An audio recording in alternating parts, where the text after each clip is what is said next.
नमस्कार। आदर्श शिक्षण संस्थान की ऑनलाइन कक्षा में सभी भाई बहनों का स्वागत, अभिनंदन।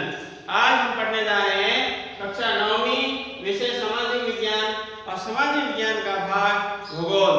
पिछले क्लास में हमने अर्थशास्त्र के बारे में अध्ययन किया था। अर्थशास्त्र के 2 अध्यायों के बारे में पढ़ लिया है। आज हम शुरू करते हैं सामाजिक का अगला भाग, जिसका नाम है भूगोल। भूगोल, भू प्लस गोल। भू यानी भूमि, गोल यानी भूमि की आकृति, अर्थात भूमि पर जो आकृति है, भूमि पर जो स्थल आकृतियां हैं, भूमि पर जो मानव की क्रियाकलापें हैं या भूमि पर जो प्राकृतिक क्रियाकलापें हैं, उनके बारे में जो अध्ययन किया जाता है, वो शास्त्र होता है, वो पुस्तक होती है, वो ग्रंथ होता है, उसे भूगोल कहते हैं। अभी तक हमने पिछले 2 अध्याय में अर्थशास्त्र के बारे में पढ़ा, धन के अध्ययन के बारे में पढ़ा, धन को किस तरह से प्राप्त किया जाता है उनके बारे में पढ़ा। आज भूगोल के बारे में पढ़ेंगे, अर्थात पृथ्वी पर जो हलचल होती है प्राकृतिक या मनुष्य के द्वारा, उनके द्वारा जो हलचल होती है उनके बारे में पढ़ेंगे। तो सबसे पहले आज इस भूगोल का जो पहला अध्याय है, जिसका नाम है भारत का आकार एवं स्थिति, यानी हमारा देश जो भारत है, जिसे आर्यभट्ट भी कहते हैं, जिसको हिंदुस्तान भी कहते हैं, विदेशी लोग इंडिया भी कहते हैं, इन भारत के बारे में पढ़ेंगे कि भारत का क्षेत्रफल कितना है, इनकी लंबाई चौड़ाई कितनी है, इनकी प्राकृतिक सीमाएं कौन कौन बनाते हैं, पड़ोसी देश कौन कौन से हैं, इनके बारे में आज पढ़ने का प्रयास करेंगे। तो हमारे पाठ का नाम हो गया भारत का आकार एवं स्थिति। आकार एवं स्थिति से तात्पर्य, सबसे पहले हम इनके बारे में जानते हैं किन अक्षांशों के बीच आया हुआ है, किन देशांतरों के बीच आया हुआ है। लेकिन उससे पहले हम ये जानने का प्रयास करेंगे कि इस भारत देश का नाम भारत कैसे पड़ा। तो सबसे पहले हम ये पढ़ते हैं नामकरण के बारे में। किसके बारे में पढ़ते हैं? नामकरण के बारे में, कि हमारे देश का नाम भारत किस तरह से पड़ा। नामकरण, प्राचीन काल का जो साहित्य है हमारे पास, वो वैदिक साहित्य हो सकता है या प्राचीनतम और अन्य साहित्य हो सकता है। उनमें से मुख्य रूप से वेदों में और पुराणों में हमारे देश का नाम भारत बताया गया है। कहते हैं यहाँ भरत नाम का एक शासक हुआ करता था, उनके कबीले को, उनके क्षेत्र को भारत कहा गया। इस तरह से हमारा जो प्राचीन साहित्य है उसमें भरत के कबीले को भारत कहा गया। ये जानकारी हमें वेदों से और पुराणों से मिलती है। इस तरह से और भी भारत के नाम के उदाहरण आ रहे हैं, जिसमें दूसरा है रोमन वासियों ने सिंधु नदी को इंडस का और इसके पूर्व में रहने वालों को इंडिया का। यानी रोमन से आने वाले जो लोग थे, उन्होंने हमारे उत्तरी पश्चिमी में जो नदी बहती है सिंधु नदी, इस नदी को उन्होंने इंडस कहा। क्या कहा? इंडस का। और इस इंडस के पूर्व में रहने वाले लोगों को इंडिया कहा गया। इस तरह से पुराण और वेदों के अनुसार भारत का नाम भारत एक भरत कबीले के नाम से पड़ा।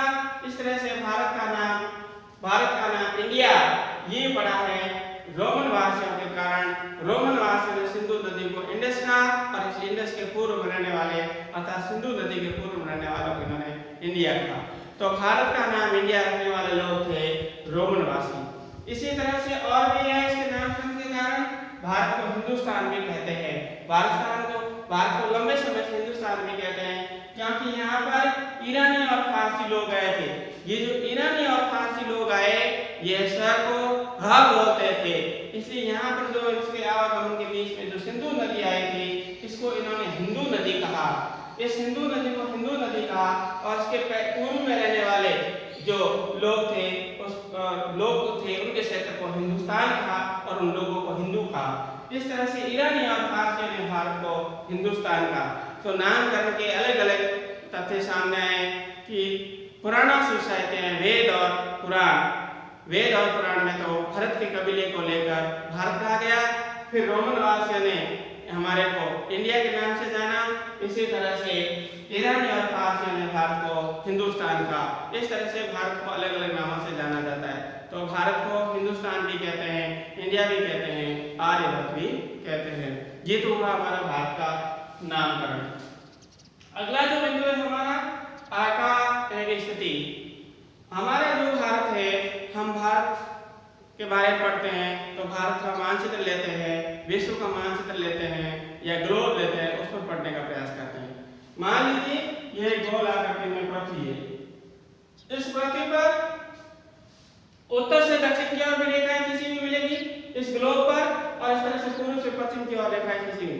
ये जो रेखा है ग्लोब पर और मानचित्र पर देख रहे हैं, ये पृथ्वी पर नहीं है, फिर भी हमें पढ़ना पड़ता है क्योंकि ये जो रेखाएं हैं ये काल्पनिक रेखाएं हैं। तो काल्पनिक रेखाओं को क्यों दर्शाया जाता है? क्योंकि काल्पनिक रेखाएं जो है हमारे लिए उपयोगी होती है। ये रेखाएं किस तरह से उपयोगी होती है?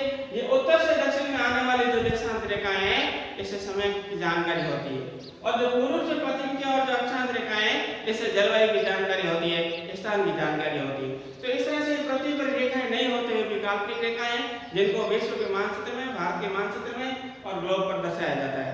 मान लीजिए हमारी ये पृथ्वी है, ये ग्लोब है, इनके बीचों बीच में उत्तर से दक्षिण निकलने वाली जो रेखा है ये प्रधान मध्याह्न रेखा है। इसको 0 डिग्री देशांत भी कहते हैं, इसको ग्रीनिच रेखा भी कहते हैं। इस ग्रीनिच रेखा के भारत पूर्व में आया हुआ है। इस ग्रीनिच रेखा विश्व को दो भागों में बांटती है, एक पूर्व भाग और पश्चिम भाग। पूर्व भाग में भारत आया हुआ है, इसलिए इस देशांत रेखाओं के आधार पर भारत पूर्व गोलार्ध में आया हुआ है। इसी तरह अक्षांश रेखाओं में बीचों बीच वाली जो अक्षांश रेखा है जो विश्व को दो भागों में बांटती है, इसे 0 डिग्री अक्षांश रेखा कहते हैं। इसको विषुवत रेखा भी कहते हैं, इसको भूमध्य रेखा भी कहते हैं। इस भूमध्य रेखा के भाग उत्तर में आया हुआ है, इसलिए इसको भारत उत्तरी गोलार्ध में स्थित है ऐसा भी माना जाता है। तो इस तरह से देशांत रेखा के आधार पर विश्व दो गोलार्ध होगा, पूर्वी गोलार्ध और पश्चिम गोलार्ध। भूमध्य रेखा के आधार पर विश्व दो गोलार्ध होगा, उत्तरी गोलार्ध और दक्षिणी गोलार्ध। तो भूमध्य रेखा के अनुसार तो भारत उत्तरी गोलार्ध में, 0 डिग्री देशांत रेखा के अनुसार भारत पूर्वी गोलार्ध में। इस तरह से दोनों रेखाओं का अगर आकलन करें तो भारत उत्तरी पश्चिमी गोलार्ध में आया हुआ है। अगर अक्षांश रेखाओं के आधार पर पूछा जाए भारत तो होगा उत्तरी गोलार्ध, देशांत रेखाओं के आधार पर पूछा जाए तो भारत होगा पूर्वी गोलार्ध, और दोनों रेखाओं के साथ में पूछा जाए तो भारत होगा उत्तरी पूर्वी गोलार्ध। क्यों होगा? क्योंकि 0 डिग्री देशांत रेखा के पूर्व यहाँ आया हुआ भारत और इस अक्षांश रेखाओं के ऊपर आया हुआ है। इस तरह से ये जो हमारा भारत यहाँ आया हुआ है तो 0 डिग्री देशांत रेखा के पूर्व में और 0 डिग्री अक्षांश रेखा के उत्तर में। इस तरह से अक्षांश रेखाओं के अनुसार उत्तर में, देशांत रेखाओं के पूर्व में, तो भारत हमारा उत्तरी पूर्वी गोलार्ध में आया हुआ है। तो ये तो हुआ हमारे अक्षांश और देशांतरीय विस्तार। अब पढ़ते हैं कौन सी अक्षांश रेखा से और कौन सी देशांत रेखा से, या कौन से अक्षांश से कौन से अक्षांश तक, कौन से देशांत से कौन से देशांतर का विस्तार है। तो 68 डिग्री 7 मिनट पूर्वी देशांतर से 97 डिग्री पूर्वी देशांतर भाग का विस्तार है। यहाँ पर भी पूर्वी देशांतर है, यहाँ भी पूर्वी देशांतर है। दोनों जगह पूर्वी देशांतर आने का क्या कारण हुआ? क्योंकि ये 0 डिग्री जो देशांतर रेखा है इसके इधर वाले सभी पूर्वी देशांतर होंगे और इधर वाली सभी देशांतर रेखाएं पश्चिम होंगी। भारत इसके पूर्व में है तो सभी देशांतर रेखाएं जो भारत में है वो सभी पूर्व देशांतर कहलाएंगी। तो ये 0 डिग्री देशांतर रेखा है, इसके बाद 1 डिग्री 2 डिग्री करते करते 68 डिग्री 7 मिनट पूर्वी देशांतर जो यहाँ आगा, यहाँ से लगाकर यहाँ तक 97 डिग्री 25 मिनट पूर्वी देशांतर तक भारत फैला हुआ है। इस तरह से लगभग 29 डिग्री देशांतर भारत का विस्तार है। अगला जो है अक्षांशीय विस्तार। अक्षांशीय विस्तार 8 डिग्री 4 मिनट उत्तरी अक्षांश से 37 डिग्री 6 मिनट उत्तरी अक्षांश तक है। यहाँ भी उत्तरी अक्षांश है, यहाँ भी उत्तरी अक्षांश है। क्यों है दोनों जगह उत्तरी अक्षांश? क्यों इस भूमध्य रेखा के ऊपर वाला भाग उत्तरी अक्षांश कहलाएगा, नीचे वाला दक्षिणी अक्षांश कहलाएगा। तो इस 0 डिग्री अक्षांश से ऊपर जहाँ 8 डिग्री आएगी वहां से भारत शुरू होगा 8 डिग्री 4 मिनट से और वापस शुरू होगा 37 डिग्री 6 मिनट यहाँ तक आएगा। इस तरह से 8 डिग्री 4 मिनट उत्तरी अक्षांश से 37 डिग्री 6 मिनट उत्तरी अक्षांश तक ये भारत आया हुआ है। इस तरह से अक्षांशीय विस्तार भी लगभग भारत का 29 डिग्री अक्षांश है। इस तरह से देशांतरीय और अक्षांशीय विस्तार लगभग 29 डिग्री है। 29 डिग्री देशांतरीय विस्तार है, 29 डिग्री अक्षांशीय विस्तार है। थोड़ा सा उत्तर से दक्षिण लंबाई अधिक है। उसके बाद में भारत का क्षेत्रफल 32,87,263 वर्ग किलोमीटर है। ये विश्व में क्षेत्रफल की दृष्टि में 7वां स्थान रखता है। विश्व में क्षेत्रफल की दृष्टि सबसे बड़ा देश रूस है और भारत 7वां स्थान है। जनसंख्या की दृष्टि में सबसे बड़ा चीन है और भारत दूसरा स्थान रखता है। तो भारत जनसंख्या की दृष्टि में दूसरा और क्षेत्रफल की दृष्टि में 7वां है और सबसे बड़ा क्षेत्रफल में रूस आता है। भारत की स्थलीय जो सीमा है, दो तरह की सीमाएं बनाता है भारत। एक स्थलीय और एक जलीय। एक तरफ तो स्थल आया हुआ है और एक तरफ जल आया हुआ है। स्थलीय सीमा जो है 15,900 किलोमीटर है और जलीय सीमा 7,516.6 किलोमीटर है। ये स्थलीय सीमा कहाँ बनाता है? जिस दिशा में हमारे उत्तर पश्चिम में, जहाँ पर पाकिस्तान, अफगानिस्तान, चीन, भूटान, नेपाल, म्यांमार, ये जितने भी देश हैं ये सभी हमारे स्थलीय सीमा बनाते हैं पड़ोसी देश के रूप में, जबकि श्रीलंका है जो हमारा पड़ोसी देश है लेकिन जलीय सीमा बनाता है। इस तरह से नीचे अरब सागर, बंगाल खाड़ी और हिंद महासागर की ओर जो हमारे भारत की सीमा है वो जलीय सीमा कहलाती है, जो 7,516.6 किलोमीटर है, जबकि उत्तर में हिमालय और पड़ोसी देश जो स्थलीय सीमा है वो है 15,200 किलोमीटर है। इस तरह से हमारी स्थलीय और जलीय सीमा हुई। भारत पड़ोसी देशों के साथ साथ में यहाँ पर प्राकृतिक सीमाओं का निर्माण करता है। भारत के उत्तर में और उत्तर पूर्व में हिमालय पर्वतमाला आया हुआ है और भारत के पूर्व में नागा और मणिपुरी पहाड़ियाँ आई हुई है और भारत के पश्चिम में थार का मरुस्थल आया हुआ है और भारत के दक्षिण में हिंद महासागर आया हुआ है और भारत के दक्षिणी पश्चिम में अरब सागर और भारत के दक्षिणी पूर्व में बंगाल खाड़ी।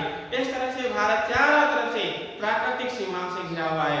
हमारे देश के पड़ोसी देश उत्तर में, उत्तर पश्चिम में, उत्तर पूर्व में और दक्षिण में श्रीलंका है जो जलीय सीमा बनाता है।